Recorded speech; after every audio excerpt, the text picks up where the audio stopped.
Are we on the cusp of a low-rise jean comeback? We're on the cusp of...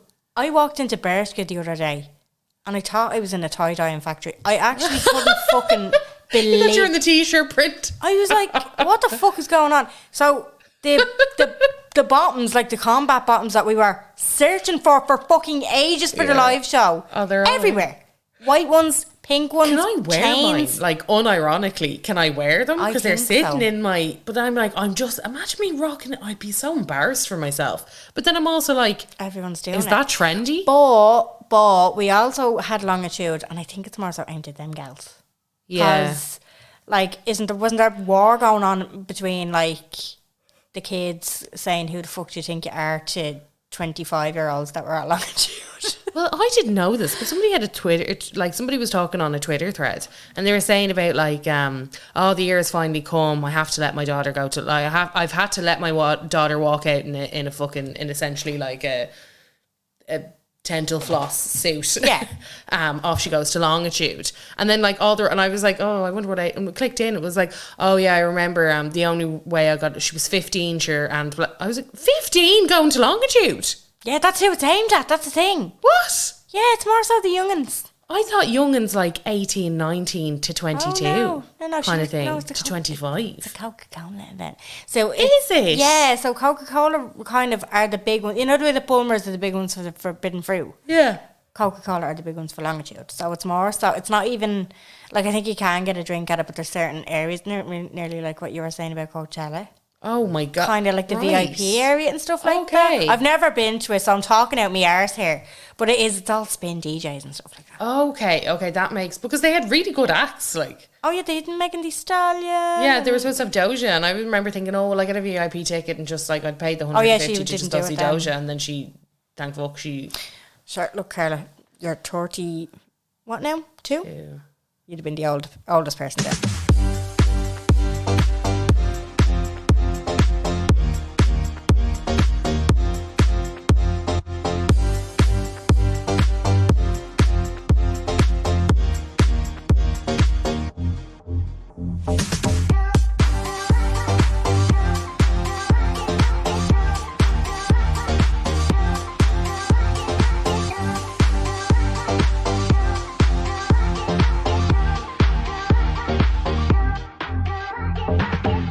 Hello, and you are very welcome along to the Unpopular Opinion podcast. My name is Jen. And I'm Carla.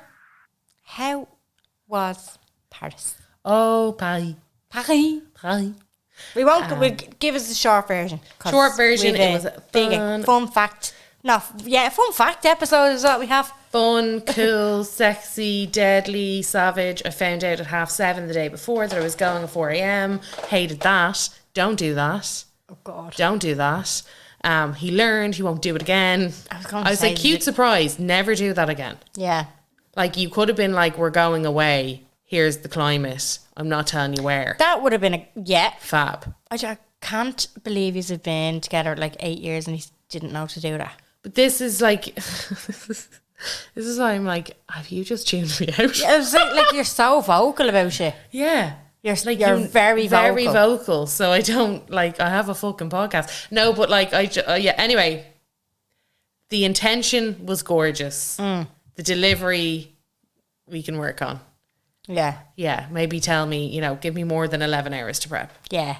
You know? That's a bit much. For a girl who has a lot of stuff. But I was like, for a high maintenance bird, you can't really be at that crack. No, like, you know who you're with. Yeah. I'm not going to be like, let me just sling a few things into the suitcase. No, it's stressful. I had no tan on. I had to shave. I had to wash my hair, condition my hair. Well, you knew you were going away. That's on you. I didn't know I was going away because then he started all that other crack where he was like, and I was like, well, do you know what? If he's going to be ignorant, guess who can play that game? So can play that game. Right. Vibes. What do you mean he was being ignorant? He was like, oh, I told you all this.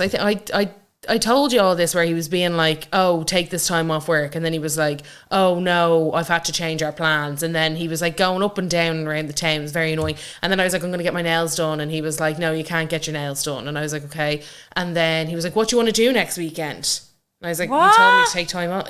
This is what I mean. I'm like, it's not cool when you do all that mad shit. Oh, no, that's not cool. Yeah, I was like, that's the annoying thing. No, It'd be he should different have if he was said, like, look, we're going away, we're going away, we're going away. We're going on a plane, it's going to be overcast, sort of shit out. Yeah, you know, or like it's going to be, or just even be like, stir pack, or like, we're going away. That's all you need to know. You don't need to know anything else. Yeah. And then I would have been like, do I bring this outfit? Do I bring that outfit? Whatever else. Yeah, yeah. But like, unbelievably annoying. Right, okay. But such a fab time. Okay. It was gorge, fab. If you haven't been to Paris, the most basic place ever, I feel. But like, I just, oh my God, I loved it. You got the DMs about the engagement, did you? Yeah, I walked into my office and everybody was like, let me see your hands. And I was like, oh, I want to die. Did they not know you? They don't know you well enough. I've said it enough. Yeah. As appropriate as it can be in office chat. Yeah. Do you know? That you'd knife him if he tried it. Yeah. Like. Yeah, yeah.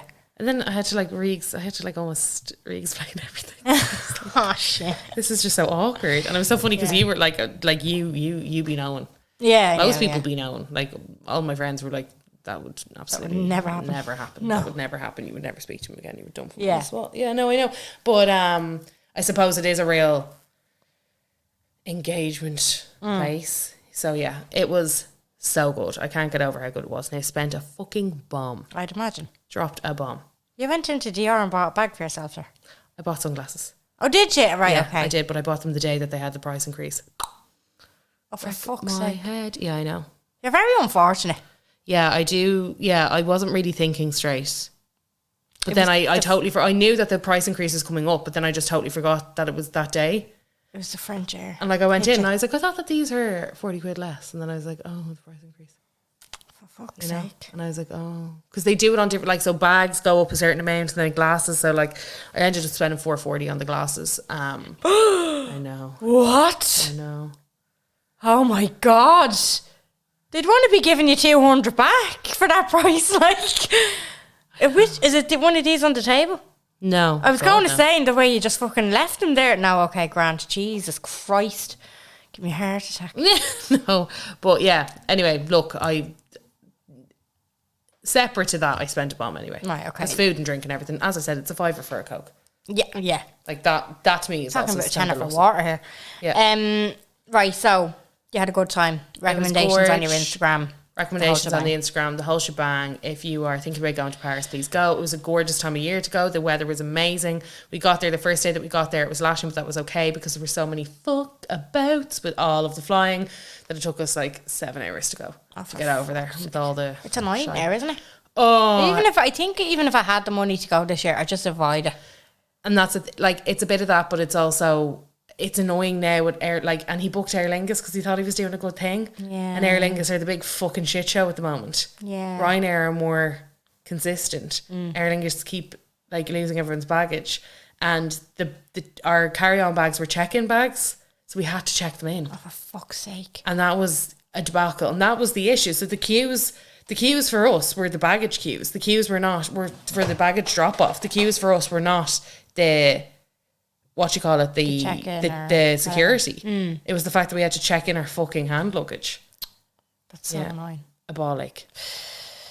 We live and we learn. We live and we learn. Anyway. You're gone to Paris. Very good. Very good for you. Got that trip paid for you. Yeah. Nice. Yeah. This is your weekly reminder that we're on Patreon. For €60, you will get 4 extra episodes a month, and then another extra. So that's five in total. Extra episodes. They come out in the form of a mini-sode every Monday, and then you have an extra episode with a friend of the pod, rounding up all the pop culture bits of the month. This episode, though. Yeah, we had a great guest on. So we recorded with Grace Alice O'Shea. She is an intimacy coach and a sex educator. She's also an author. She just released her book, Sex Educated. And she did it with... Is it 6 other? Did she say 6 other? Yeah, she said she got the amount of people wrong sometimes, but it's about 6 other sex educators that have been on the go for a while. Yeah. She also used like Irish sex educators. She also used a Irish illustrator, which is fabulous. But the book is just kind of like how to talk to your kids.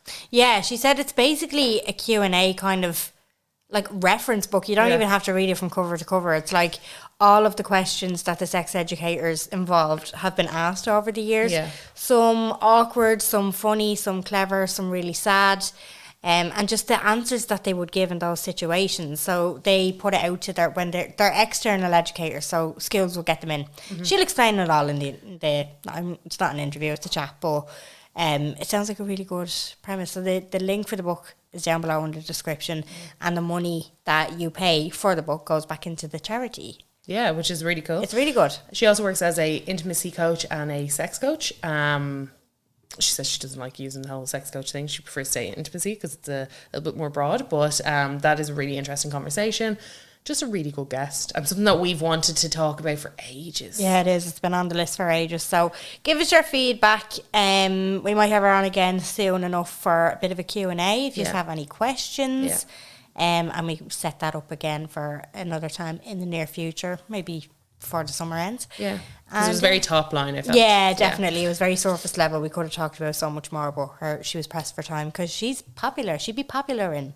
She got clients. She got clients, you got to go see. So let me slot that little chat in and we'll be back to you after.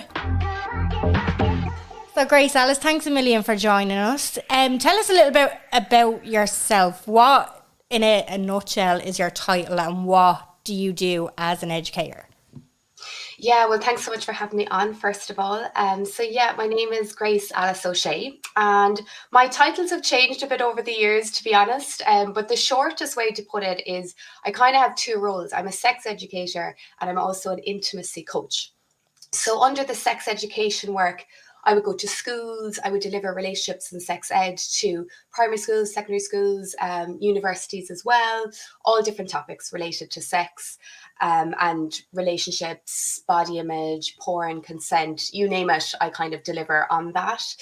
And then under the intimacy coaching, I would work with adults. So mainly women, but also some couples as well, mainly heterosexual couples that come to me. So basically just helping them overcome or address certain issues that they have in their intimate lives. So whether they find they don't feel like having sex at all anymore, maybe they don't feel connected to their partner anymore, maybe they don't feel connected to their body, maybe they have body image issues. There can be lots of different things that come up. But in a nutshell, that's what I do. Very good. Okay. And so starting with the sex education and addressing schools and stuff like that, when did you start that? Because we've addressed before how bad sex education was when we were school going, and it was just... Mine in particular was bad. I was in a convent school, so it was in particular, you can imagine. And it was barely biology. It was just straight out facts, and you had the old VHS tapes of like, this is a condom, this kind of real matter of fact, like not in one bit, like even being told like it's okay, it's getting it's the just consent real. slips sent home.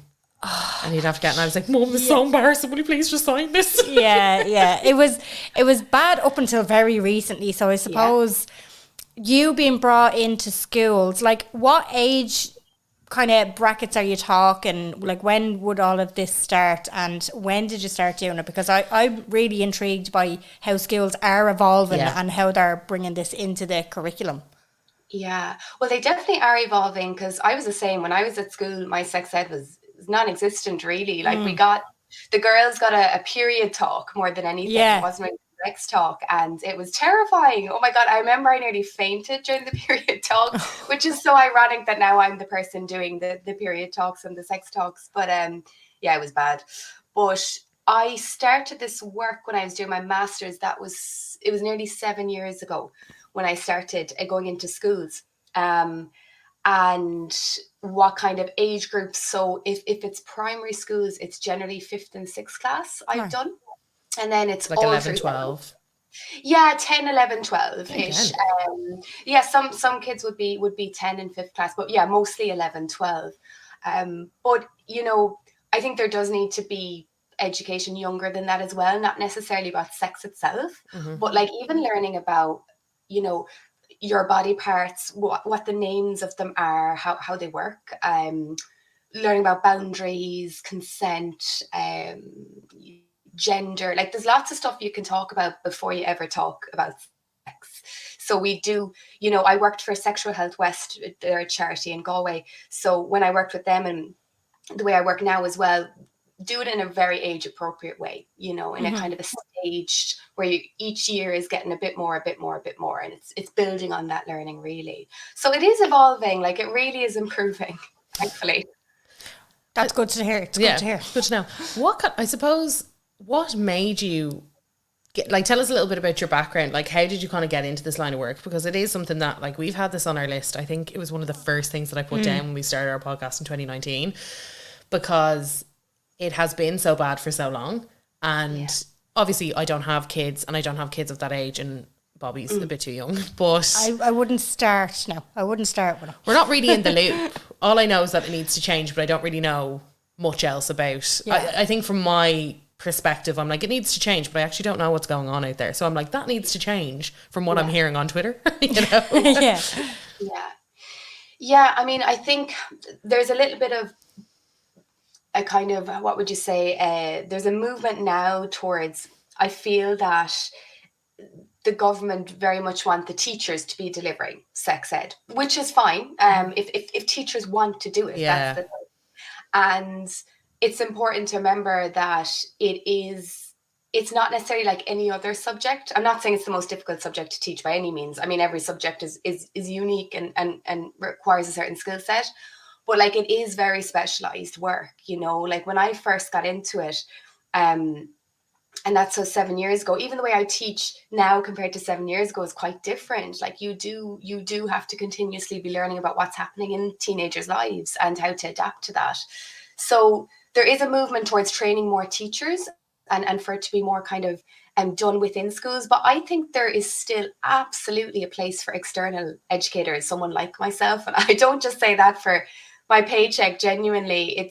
I think it's actually really important for young people to have someone that they don't know. I'm in no way connected. I don't know their mom or their dad or their auntie or anything. They can ask me anything. I don't get, in any way uncomfortable. So there's so many pros as well to getting someone from the outside in. So I really hope that isn't completely done away with. I think it would be such a shame. I think there's room for both. Like, I really do. Mm-hmm. Definitely. So I suppose, and I think it's interesting that you said you kind of have to evolve with it, because obviously we had the Discord leak, which was 2020, which seems like, I know. Jesus. 2020. Because I was like, was it 2021? I was like, no, it was 2020. And those kind of things about consent and images and graphic images and all that other kind of stuff. So the fact that you're like, there is that bit of you have to keep up to date, but also you almost have to retrain consistently and stay on top of things, because, back when I was in school, back when 2002, I think is when I got my sex ed. I was 12, or I was 11, about to be 12. And it was that same kind of idea of, as Jen had said, it was like wheeling the VHS. It was all very awkward. We were all it was an all girls primary school too. So, but looking back, I couldn't have done it with a boy in a class. I'm saying that I was in a mixed school, and I left primary school. I don't know if it was in fifth or sixth class. I know that they do it in fifth and sixth class now, because I have a nephew that age.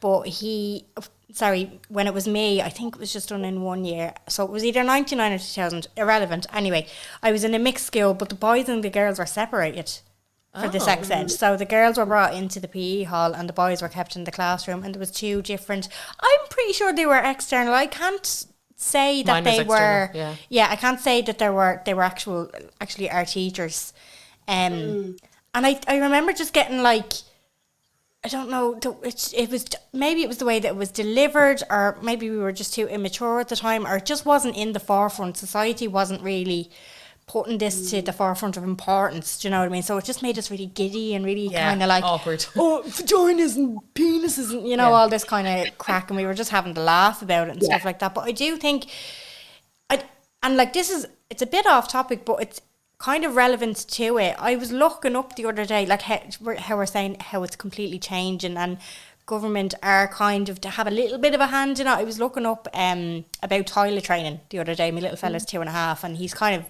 letting us know when he's you know, like he's more aware of his going to the toilet habits or whatever. So I was like, is it time? I don't know. So I just looked it up, and the first site that came up was the HSE one. But one thing that I noticed was when you're doing like the toilet training or whatever, there was a big line in it: get consent from your child to wipe them.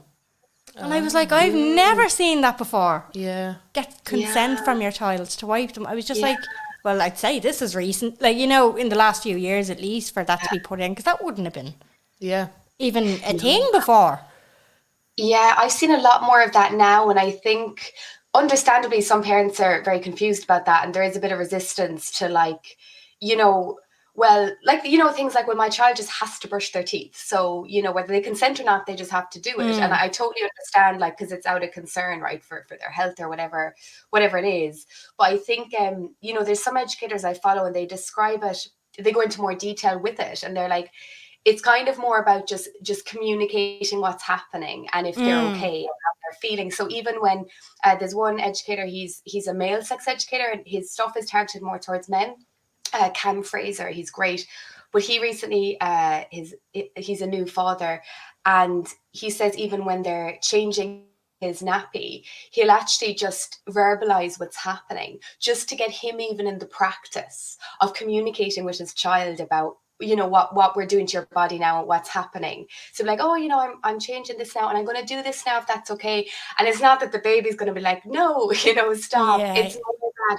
It's just it's a good example almost to set more than anything, isn't it? It's actually just bringing something to the forefront that was never there before, like bodily autonomy, just having that communication about it. I think that can only be a good thing, really, just getting into that good habit of it and setting that standard where at least the communication is happening, Yeah. because consent can be a really heavy word, in and itself. Consent has very legal connotations, doesn't it? When you think of consent, you think of, well, I do anyway. I used to think of kind of legal cases, and you'd always read about it in a negative light, whereas kind of reframing it as just communication, basically, because that's all it is at the end of the day, really. It is. And it's like, I know this is a tiny bit off topic and we'll get back onto the sex education now, but just on that, what you were saying about the body autonomy, I don't think a child can ever be too like young to learn about it, because like we've had this history of like having your toddlers is like, give your nana a kiss, and they say no, and then you almost force them to give your nana a kiss and all this kind of stuff. Whereas I've kind of from the very beginning, and because this stuff has been more so at the forefront and consent has been talked about a lot more, and it's all about teaching them when they're the youngest, just like you said, to communicate and get them to understand it. I haven't forced him to do stuff like that. I'm not like, if he doesn't want to give a kiss, I just say okay. And whoever's offended is offended. I don't really care. Yeah, it's your child. Like, Yeah. Your child's comfort is more important, and it's kind of, and it's not, I'm always so conscious when I'm talking about this stuff, I never want to shame anyone for what they have or haven't done with their child, or any way that they parent. That is not ever what I want to do. It's more about kind of suggesting maybe alternative ways of thinking about something. One thing that comes up, you just reminded me there, one thing that comes up over and over again when I work with adult clients particularly, so a lot of women have quite an ingrained sense of shame regards to sexuality. They've a real discomfort with being a sexual being, with kind of owning their sexuality, for want of a better phrase. And I do some work. One of the things I do is I do some inner child work. So we look at past memories, like literally when they were a child, and we see what memories come up. And almost always, this is something I've noticed, almost always with women, a common memory will come up for all of them. And one of their earliest memories, when they learned that there was something shameful about their body, or there was something that they had to be careful of, was being told to cover up as a child, that what they were wearing was too revealing. And although we might do that as a parent, I know my mom did it, like, and she's a great mother, and I'm not criticizing her, but she did it out of fear and concern that, I don't know, that I would get noticed by some creepy man and whatnot. But when we do that to a young girl, we actually are telling her that her body is dangerous, that it's tempting, that it's something she needs to cover up and control, and that she is responsible for keeping herself safe by doing this. And you can see how all those messages build up over time, and then they don't just go away. Like, they stay with you through adulthood unless you actually unlearn them. So there's a lot of unlearning in what I do, in the work I do with adults. Yeah, I'd say that. But like, it's funny. I was watching this TikTok earlier, and it was like watching Love Island in your 20s, and you're like, oh, he's fit. And then it's like watching Love Island in your 30s, and it's like, that's gaslighting. Actually, to be honest, I think they're doing a lot of unconscious uncoupling there, and you're like going through it in your head. It's like you start to learn a bit more. And it's like, do you know what? I think that must have came from his mum. I think he's after getting that attitude from his mother. And it's like, and it's so true. Yeah. And I was like, I was sitting there, and I was like, you do that. So in true. my head, I was like, oh no. You try and get real, like, actually, I've been thinking about it, and that's not normal behaviour. But it is, and you hear it a lot where it's like, oh, you know, childhood trauma, inner trauma, you know, relationships with mothers, all that other kind of stuff. And it does, like, it's gonna, we're very lucky, and we've talked about this before, where I think this generation actually might be the generation that gets us out of a lot of shite, because they've been healthily introduced to a lot of things, very unhealthily introduced to a lot of violence and a lot of other stuff that probably we weren't introduced to. But in another way, you know, I didn't know how bad the world was until I was in my teens, until I could actually go and find out for myself. And I didn't realize how, like, a lot of these things can affect people and all that other stuff. So it is interesting, those little things, because I don't really know where the shame came from. I think it came from school around sex, because I was in a convent school, an all girls school. My mum did not want us in a school with boys, and that was like her number one thing. She was like, I don't want you in school with boys. And I, now talking to her, she's like, I don't know why I was really against that. But it was like a thing that she'd almost probably picked up. Yeah. You know, so it was like, it just keeps going. I do think as well, and like, I like you said, I think our generation is the one that's kind of, and I don't like using the term, but it's a good kind of, like, air quotes, woke. Do you know? But in a good way, that we are kind of waking up to how how wrong we were before. Like, I do feel like a lot of teenage misogyny has a lot to do, like slut shaming, all of the, you know, like when you were a teenager and you did just the slaggins, and like, God, if you were to wear a mini skirt, like, it wouldn't be the boys that would be comment. All right, they might catcall you, or with, like, you know, I'm not excusing that either, but it would be the girls kind of going, oh, she's a slut, look what she's wearing. That all went into it as well. Whereas now I feel like women are hyping other women up as opposed to shaming them for wearing a sexy outfit. Yeah, and I think it's about having those conversations. But how did you get in? Like, when were you like, this is my calling? I want to teach. I want to be, because we'll talk about the intimacy coaching side of things in a bit, because that's so interesting. Like, particularly very, very interesting. But when were you like, I want to be a sex educator for kids? You know what I mean? Oh, God, that title sounds so dodgy. But yeah, so it kind of came from a professional and a personal experiences. So professionally, I suppose I did occupational therapy as my undergrad. So I was in the healthcare sphere at that point, training as an OT.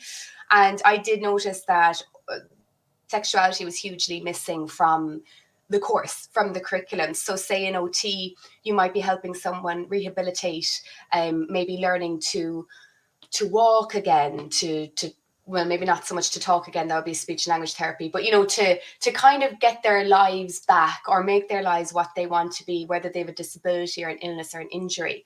And one thing, like, what age was I? So then I was about 19, 20, 21, the age where, well, I was anyway having sex, and it was a big part of my life as a college student. And I was like, why is sex not being mentioned in this course at all? Because I know if I had, God forbid, if I was in a car accident, or if I had an injury or something, that would be like, there'd be other things up there at the top of my list, but I certainly wouldn't have it at the bottom. Like, it would be something I'd want to do again and get back into. So I just felt it was really missing. And after that course, my undergraduate, I went straight into a master's.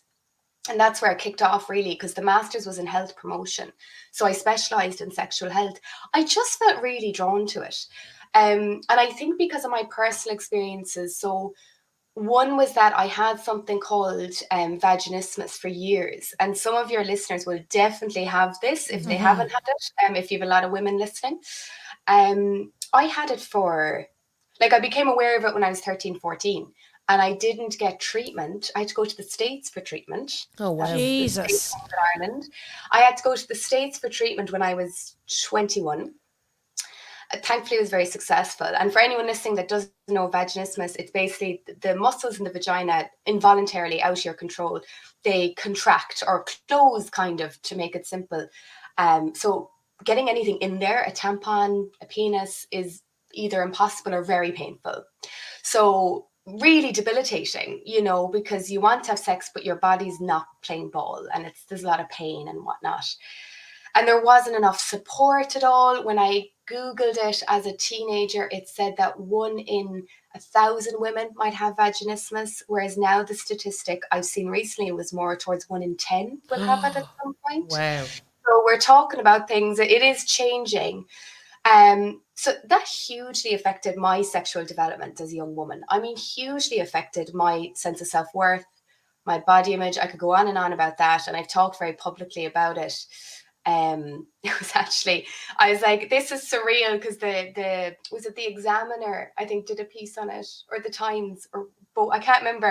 And I was like, there's 2 pages of a national newspaper dedicated to my vagina and the journey of my vagina. So I was like, this is such a weird, surreal moment.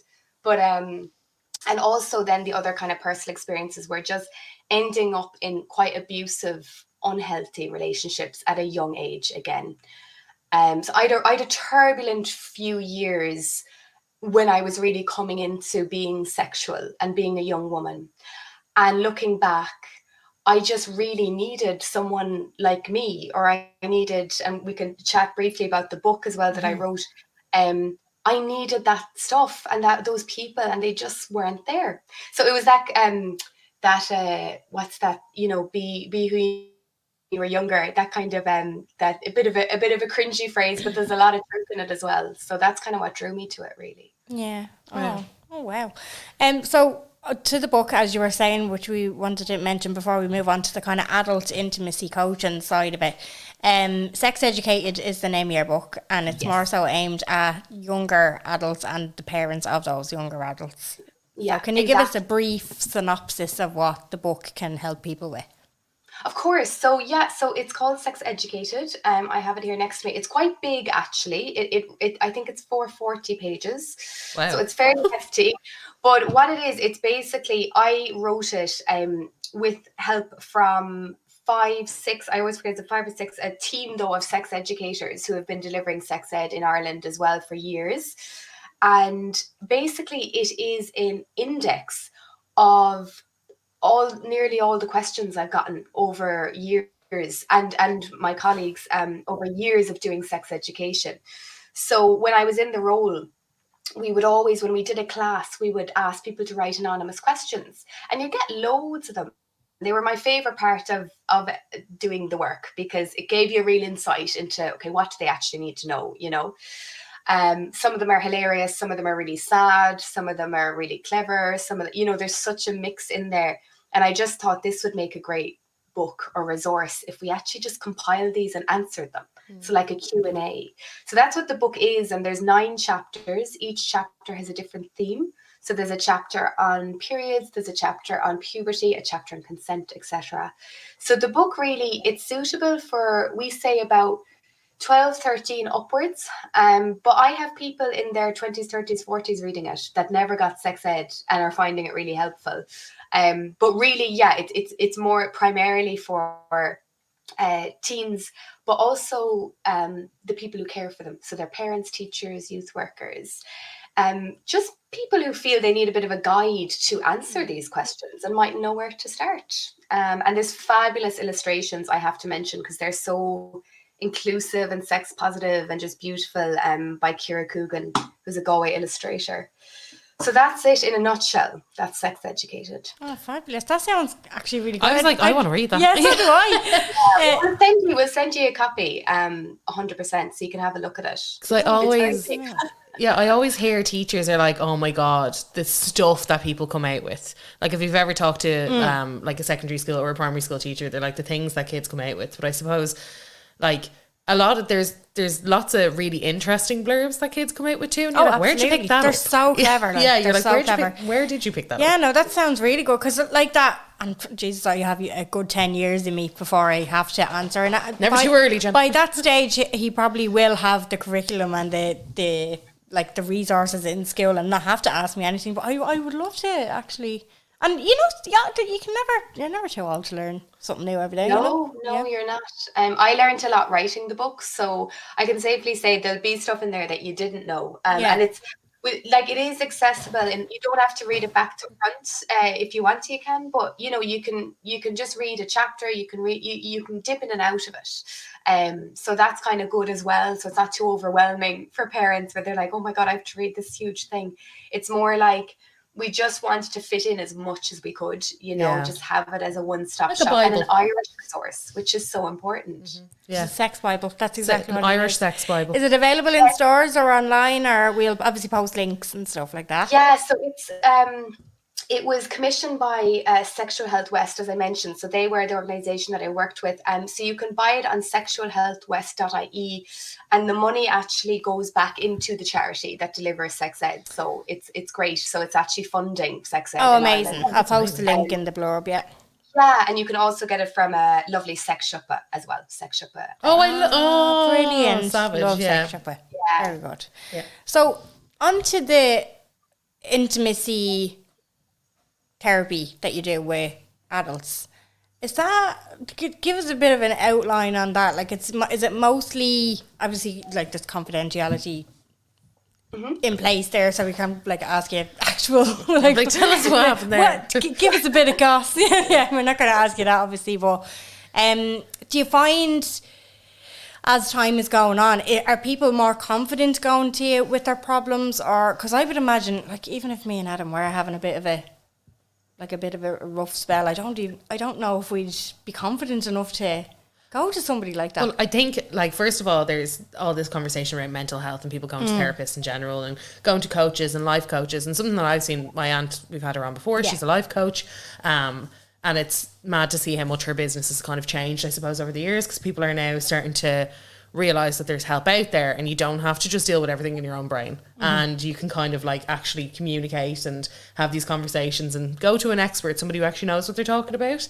Because I feel like for so many years it was this kind of thing of like man up or just get out. Like for men it was man up, and for women it was like just get over it or sort it out or chat with your mates over a glass of wine. And we're like, yes, two toxic women chatting shit about their partners over a glass of Pinot. Nothing could be better.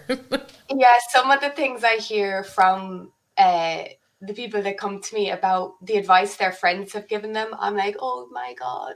Yeah, I know. You're like, why? And it's not like, fair enough, you know, they're not trained in this, they're not, and they're just trying their best. But I'm like, please just pretend you didn't hear any of that. Just discard that advice, please. You know, like drinking more will not make sex more pleasurable. It won't increase your libido. You know, they're kind of very on the surface things that, people think, oh, I'll just have a glass of wine, loosen up.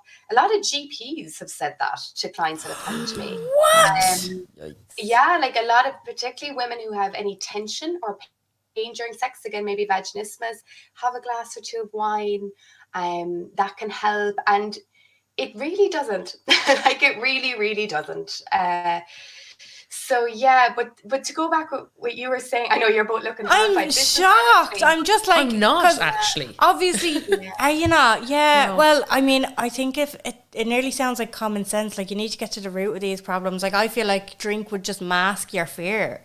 Like if you felt like you wanted to get a bit kinky, and like you wanted to get over your, you know, like your kind of confidence issues. Having that would just give you the fear then. Yeah, the next day you're not going to wake up and be like, yeah, I'm glad I did that. No, you're going to be like, oh my God, kill me. You're going to be like, wow, I was a different person last night. Forget that, because that's not me. Yeah. Yeah, like the thing is with a drink, I suppose, and it's a bit of a difficult one, because I can sit here all day and say, you know, all sex should be sober sex, but you know, I'm being realistic. Sex and drink do often in Ireland, certainly, like go hand in hand. Yeah, and it is a bit worrying when you think of early sexual experiences, and that's a whole other thing, and they're happening when people are like so drunk. But with that, you know, drink dulls your senses, so it does actually dull your pleasure receptors as well as your pain receptors. So, that's why sex mightn't actually sometimes feel as good. You kind of can sometimes get numb a bit quicker. And people who might be having pain during sex might think that's a good thing. Oh, I can, it'll numb it a bit. But actually what's happening is we're just kind of, when we do that, we're silencing our body. Like, when we have pain, that's our body telling us something up. There's something up, we need to listen to it. So if we're just like, no, shut up, I'm numbing the pain, it's not actually going to help with the problem. It could actually make it worse long term, because we're overriding what our body is telling us. It's kind of like when your body is hungry, and if you're dieting or something and you're restricting it, we're denying what our body is actually asking for. And in the long run, that is not a good thing. We need to actually listen a bit more. We need to connect to our bodies more and strengthen that connection and trust our bodies a bit more as well. I think it's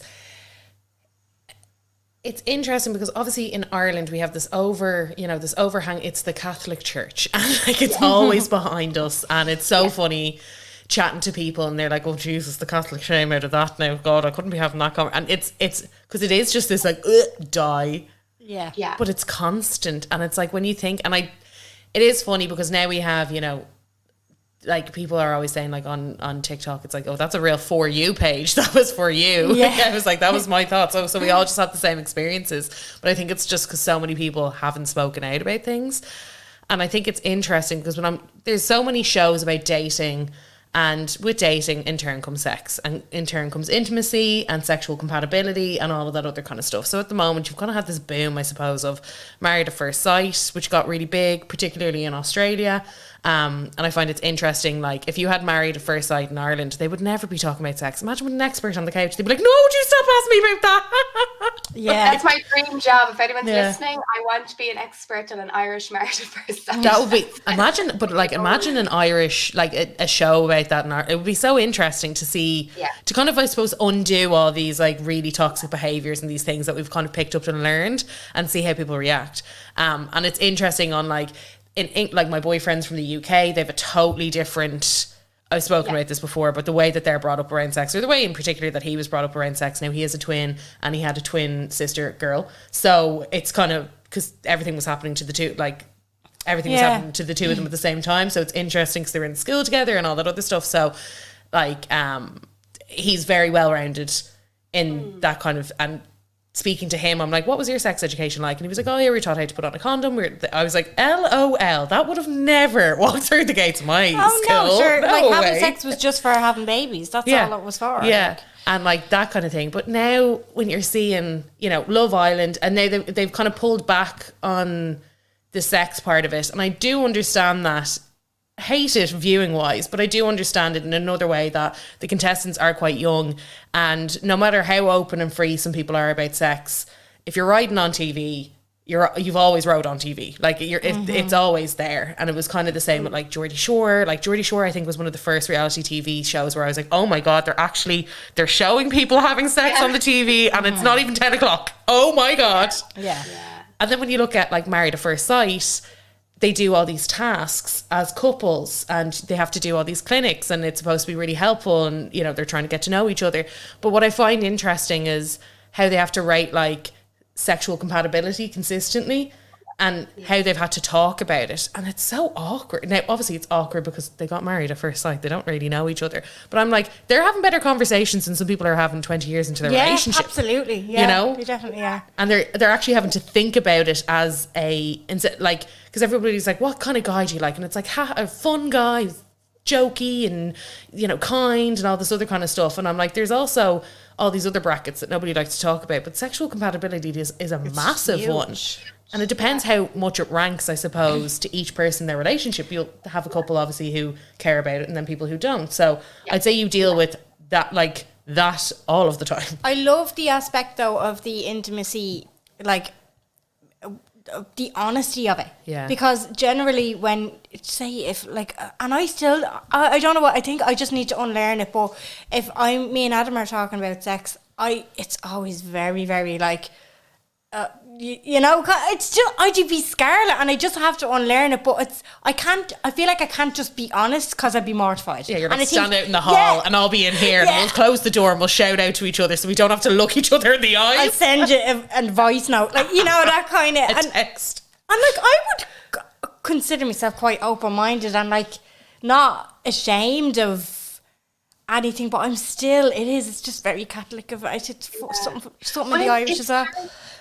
Yeah, but it's hard to unlearn all that, like, genuinely. I'm a fucking sex coach and I get awkward talking about sex. Genuinely, like, I really do. So, you know, if I get awkward, like someone who doesn't do this all day, every day and know the ins and outs of it, of course it's going to feel awkward and maybe ill-equipped to even, how do I even talk about this? Where do I begin? And it's funny because I do have couples and women come to me that they're together years and they've never really had very raw conversations around sex and their desires or whatnot. And sometimes I'll give them communication exercises and some people get on fine. Well, you know, there's obviously lots can happen, but some people are okay with the sitting down and talking, whereas other people are not there yet. So we'll actually start with kind of fun activities or exercises where, like, you know, there's, for example, there's an app called, I think it's called Paired, but there's probably lots of similar apps. And you join it with your partner and it sends you a question every day to answer. So maybe my question that I get today would be, what's one fantasy you find really hot to think about, but you'd hate to do it in real life? So I put in my answer, but he can't see mine until he answers as well. And you could do games and quizzes. So that's just one example. And then I kind of do my own version of those exercises with couples as well. So there's ways around it. I think people are probably maybe they're a bit scared of coming to someone like me or even a sex therapist or whatnot, because they think they're going to be forced to, like, you know, divulge their deepest and darkest. But it doesn't work like that. You know, it can be a really slow build because a lot of us are starting from square one. Where we have that discomfort. And it's interesting because I think, Jen, I think you asked a while ago, are people more open? Or Carol, it might have been you, sorry, but I think people are becoming more open to a service like this 100%. Because I just think now there is more conversations about sex happening in the media, for better or for worse. There definitely is more out there. And particularly during lockdown and the pandemic, about how couples were struggling during the pandemic and lockdown. And if I were to, I'd say most of us struggled with our relationships to some degree, whether we were whether we were living apart or together or whatnot. So that really brought it to the forefront as well. Like, I would always say, don't wait until you're at breaking point to come to someone like me or go to a therapist. Please don't. Like, go when maybe there's a transition happening in your life. Maybe you're moving in together, or go when things are still pretty good, but maybe there's some stuff you can work on, because you're building an amazing foundation for your relationship then, rather than kind of, again, coming years down the line where things are like, this is a last resort, you know. I mean, it can still work, but it's definitely, you know, like with mental health, don't wait to go to counselling until everything is falling down around you. Learn the skills beforehand and start talking beforehand. Yeah. That's a really good tip, actually. Yeah, I think people think that they have to go to, like, a therapist or a couples therapy when things have gotten very bad, instead of actually being like, well, there's a couple of different things that have come up and we're pretty happy right now, but it'd be great to be able to have the tools, I suppose, to fix this. Yeah, it is a much better idea to go, rather than being at rock bottom when you're actually not motivated to do anything about it. Whereas if you're still kind of in a good enough headspace, you're willing to be like, all right, that's grand, let's try this and make it even better. Yeah. Yeah, I think, there's a stigma around going to couples, either sex coaching, sex therapy, couples coaching. There is a stigma around it, and I think people are hard. You know, if anyone found this out, you know, everyone would just assume we're on the brink of splitting up. I can honestly say, many of the couples that come to me, I think they're really strong couples. Like, there is so much love in the room. There's so much love there. They're just struggling with one particular aspect of their relationship. And most of us will struggle with sex at some point in our relationship, because when we think of a relationship and the needs we need, we need security, we need love, we need all that kind of the caring, the compassion, the being able to lean on them. But a lot of the time for arousal and sex, we need novelty, excitement, risk, things like that. And those are quite at odds with each other. So we need to, so it's natural that we're going to have phases in our relationship where we're just going to struggle a bit more with sex and desire, etc.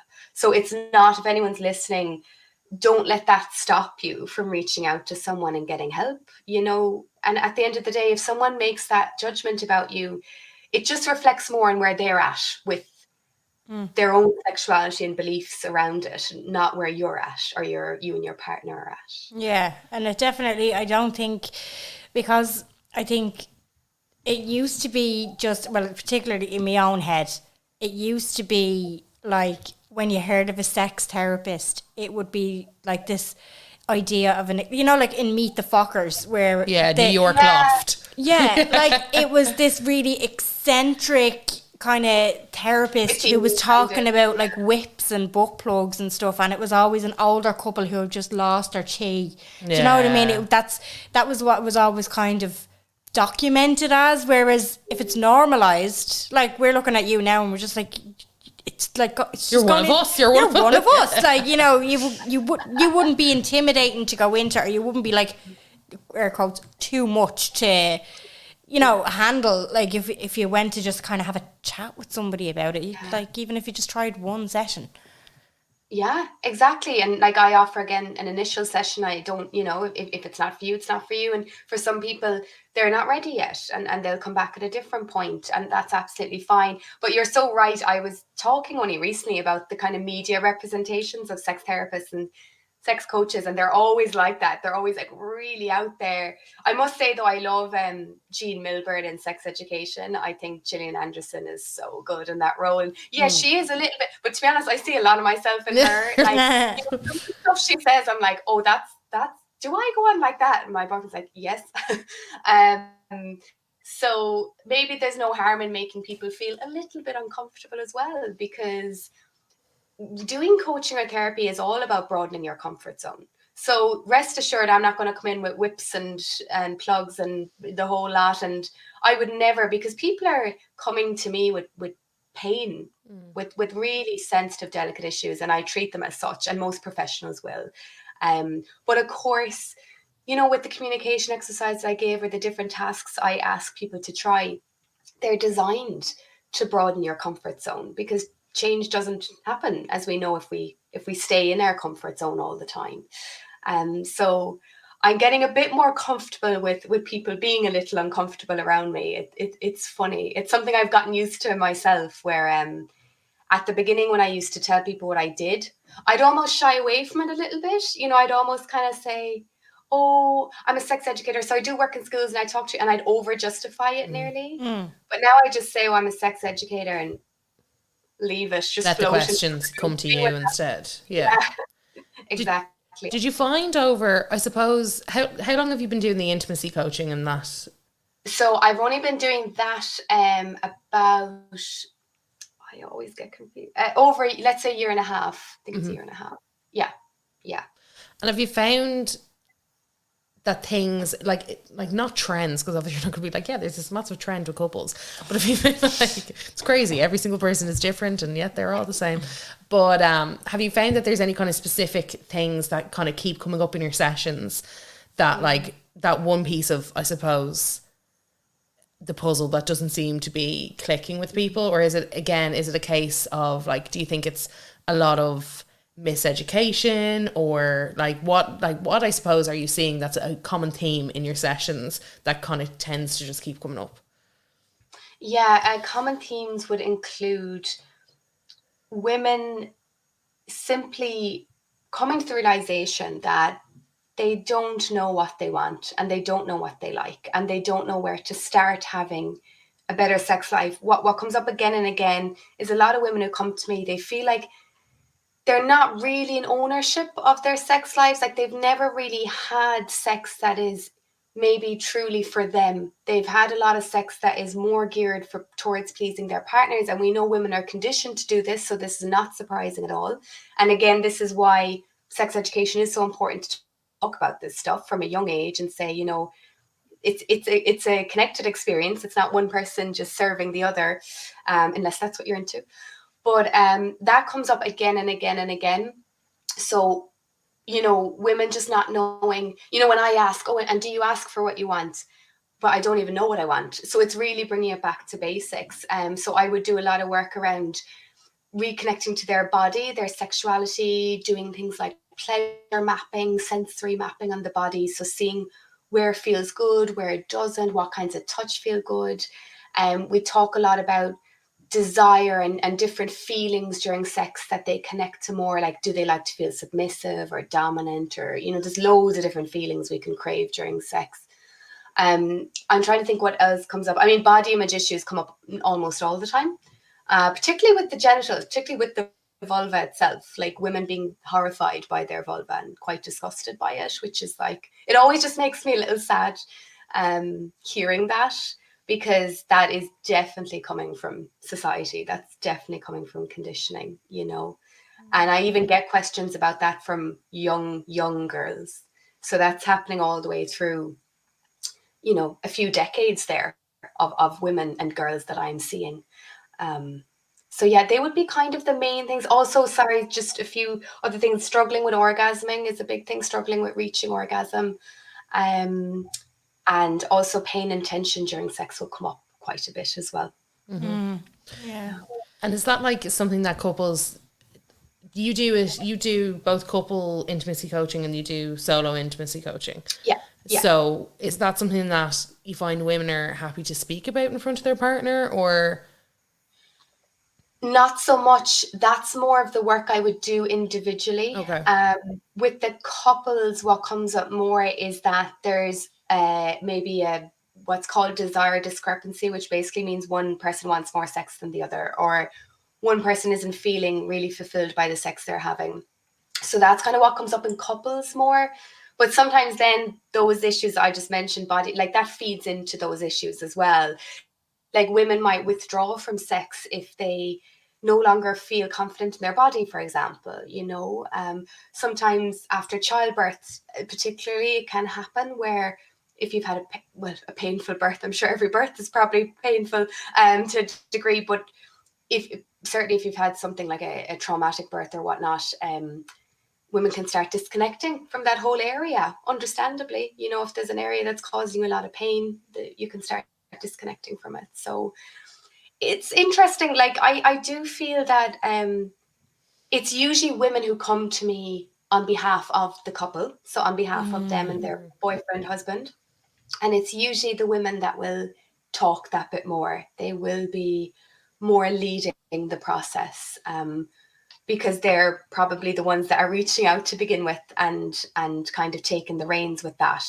And then the partner can be, so it's trying to bring him in as well a lot more, you know. So again, every situation is different though, to be fair, of course. Yeah, that's really interesting, and it's just nice to know. And obviously, it's always been there, but I just suppose I never really thought about actually going to see Yeah. an intimacy coach. I'll sort it out. Yeah. I'll sort it out. Because it is a massive, and I think it's either been overplayed or underplayed in relationships a lot in the media. And that we've been sold this narrative where it's like, men, all they want to do is shag. Girls, all they want to do is get away from their fella.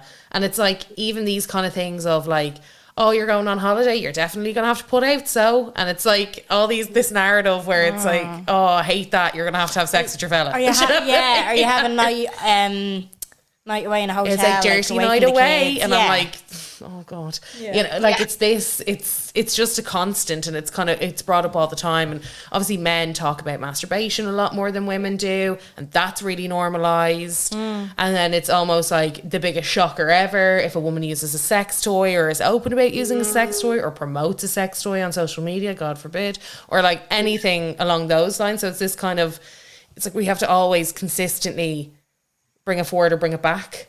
Like there's no happy medium.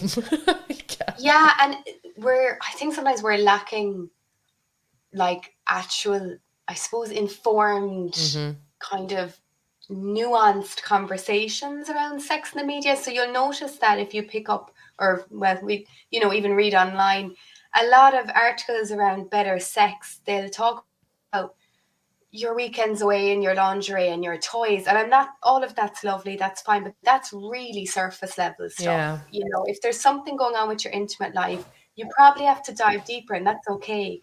And you know, the difference between sex and intimacy, you can have sex and it mightn't be intimate at all. You can have intimacy but might not be having, say, full on penetrative.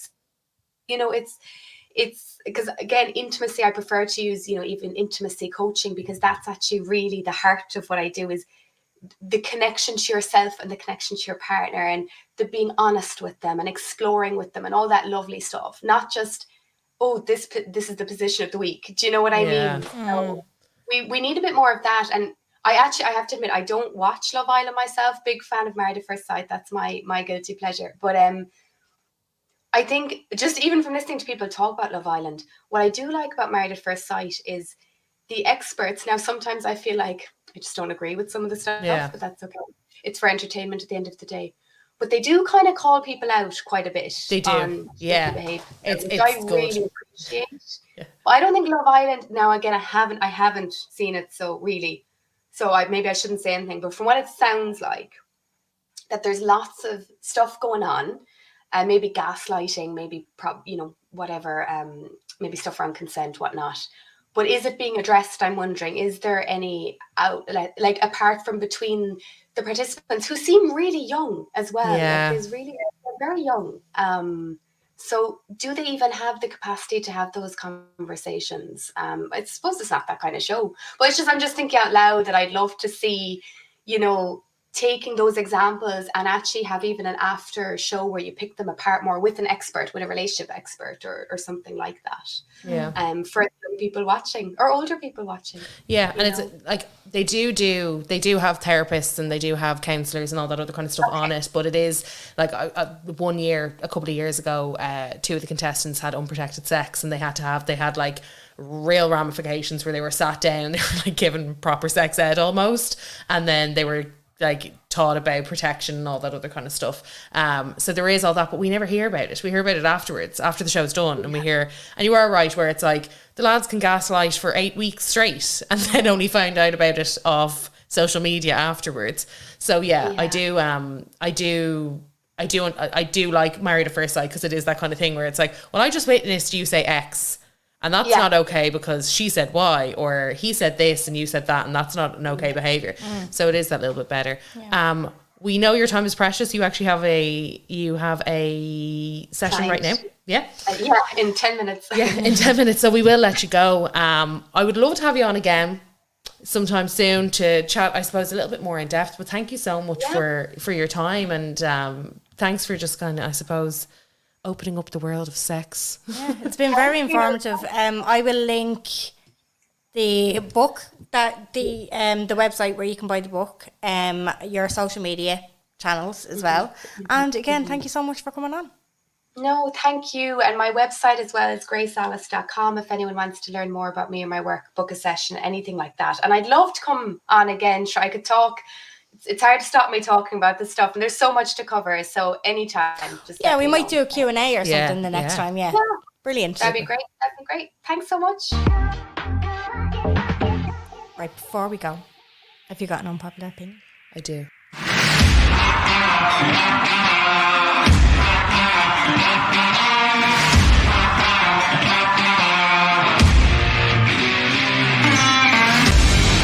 I need to change that fucking jingle. Why? Just because it's so long.